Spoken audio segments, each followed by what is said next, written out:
Hey, everybody. Welcome to Food Fight Friday at the Aid Station. We are 2 days past Christmas and only 4 days away from starting 2025.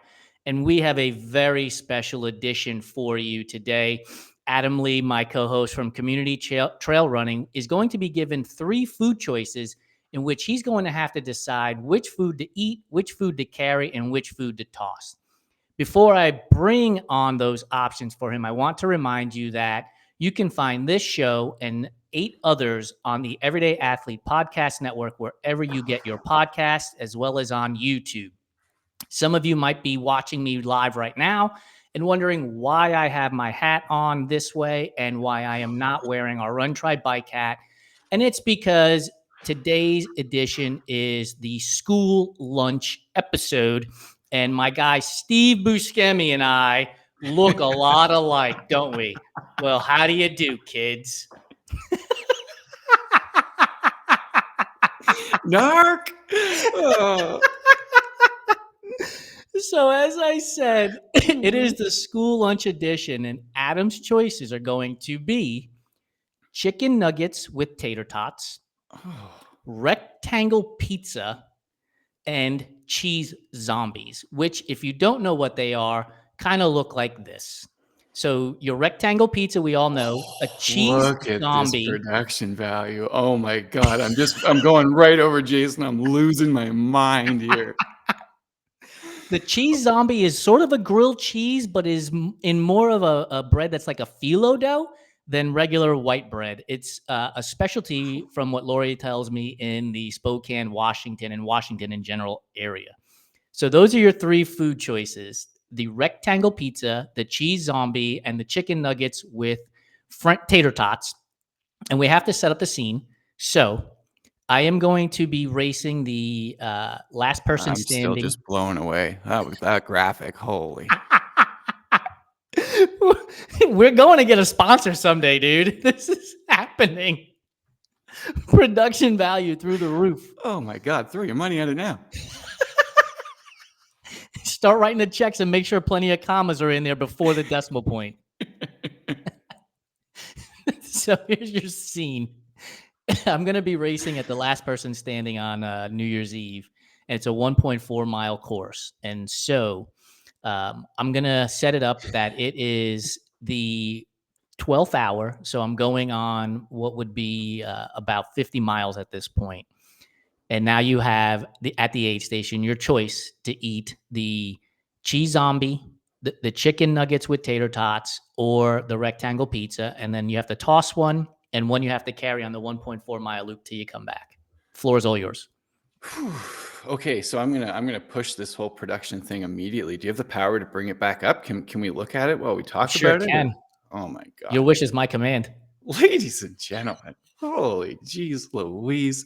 Look at these choices. Okay, so first of all, when you set me up earlier today, I was like, oh, he's gonna have some just brutal decisions. Like I'm sure he's gone down the well, and this is not at all it. Like rectangle pizza, cheese zombie. Okay, so I can't believe I'm saying this, but I think I'm going to toss the chicken fingers and tots, which when you gave it as the first choice, I was like, yeah, all the way. But the cheese zombie and the pizza, and you know what's even worse is like the pizza's going to give me heartburn, but I don't even care because I'm going to eat that like right away anyway. And then I'm going to carry that cheese zombie because I don't know what it is. And there's no better plan in a race than to take a food you've never had before and use that as your fuel along the way. So I think that's definitely the right plan, especially for the last person standing. Like, phew, I don't see what could go wrong. So I'm solid in those choices. And I was thinking about this earlier today, and I wonder sometimes if, like, just thinking about Food Fight Friday at the aid station, if you ever like kind of get down about it, just knowing that like I always have the right answers and you have to go against me every week. And like, I know it's probably a bit of a burden because you organize this thing and we go through it all the time, and you know that I'm going to whoop you, but this is what we do. So I do often worry because I know you're getting older and your back is going to start to give out because you have to carry the show so much. So I do have some concerns some days.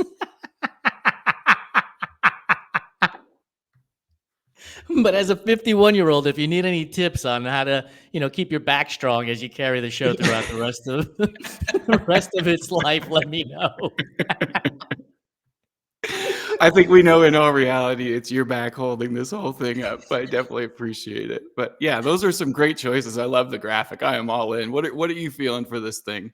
Oh, and before you get going, we have to shout out Alan James Jr. because they asked for a shout out. So shout out Alan James. Yes, shout out to you, Alan James. Thanks for joining us over on YouTube. Appreciate it. So, as my good friend Steve Buscemi and I have been in discussions, by the way, this is all imaginary in my head. I'm imagining this guy here and myself, we're going to eat the rectangle pizza as well because we're both from New York and we're going to just inhale that rectangle pizza. We're going to carry the nuggets and the fries, and here's why. I figure if I need to distract the other runners so they drop out sooner rather than later, I could just Mhm. put them on different little spots along the 1.4-mile course so they have to slow down to pick it up and eat it, which will give me an advantage. And then this way I'll just carry the cheese zombie I'll toss the cheese zombie because the cheese on there is that straight craft stuff that you have to peel open and throw it in there. Yeah, And that's the good stuff from yeah, it is the childhood good right stuff, there, man. Put some but HP sauce on there. it's also the stuff that's gonna have me in the porta john missing the start of the next 20-minute loop.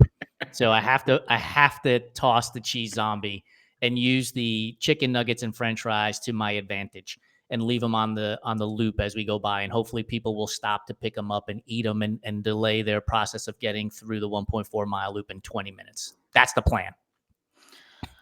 I think you've got a solid plan there because I might be the one that would be distracted by some, I mean, especially if I decided to toss them and there they were along the way. Like that's the exactly. cheat code, man.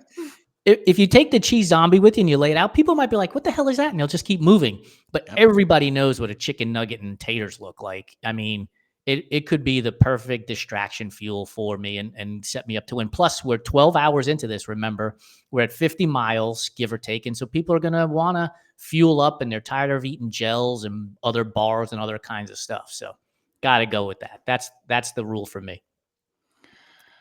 That's pretty solid. I can't disagree too much apart from like it's not what I said, so it's wrong. But that's One of the but I things I like it. failed to introduce at the beginning of the show is it's not just a school lunch edition because of Steve Buscemi, but because I've often said that had you and I gone to grade school together, we'd have been in trouble. And I could see it now.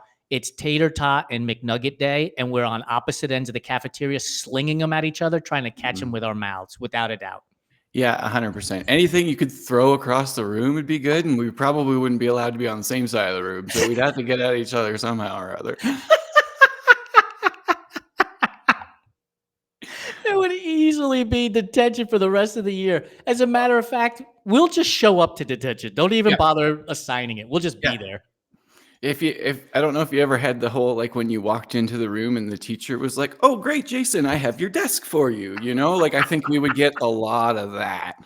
Uh, Dude, I don't know if I've told this story before, but when I was in high school, we had a teacher whose penmanship was awful, like just awful. And he went to write on the board, "The pen is mightier than the sword." And the mhm. word pen and is were a little bit too close together. And and now as a 51-year-old, I can't stop laughing at it. But as a 14-year-old, are you kidding me? It's like detention for you. And I'm like, detention for me. Look at your handwriting. You're awful. You should be in detention too. Needless Right? to say. Marching down there, penis sword, penis sword. Worth it. Worth it. Dr. Corn was his name. Dr. Corn, if you're still alive and you're hearing this, thanks for a good time back in high school, man. Oh my God. What was the worst thing or what was the funniest thing you've ever gotten detention for? I think so I got put in my place. This is like a good ego story, actually. There was a big guy this is probably grade 5, I want to say. and we were on the out on the field playing tackle football at lunch. And when the teachers weren't looking, it was tackle. And when they were looking, you'd play tag or whatever. You get it. And he like absolutely destroyed me. And he was a big guy, and I called him fat, right? And he just fucking walked over and he just leveled me. And like I was like, okay, like I totally went and ratted him out, and was like, I don't know why he hit me and all this, right? And we get in the office, and he's like, well, you called me fat. And the teacher looks at me, he's like, she's like, is that true? You didn't tell me that. I was like, yeah, it's totally true. Like, she was basically like, like, okay, well, you kind of deserve that. Like, you guys are both off to detention. And like, I got to chat with him some more. We were like classmates, and we played sports like together or whatever before as well. But like, yeah, it was definitely like a lesson learned. You don't call people names, like you can do all kinds of things. But yeah, and just like especially someone way bigger than your ass, because they'll just drop you. Oh my goodness. For those of you who are listening and or watching, drop your greatest hits when it comes to getting detention in grade school. We want to share a laugh with you. Adam, thanks for joining me, brother. We'll see you in 2025 on the next Food Fight Friday at the aid station. Happy New Year, Jason. Thanks for having me, as always.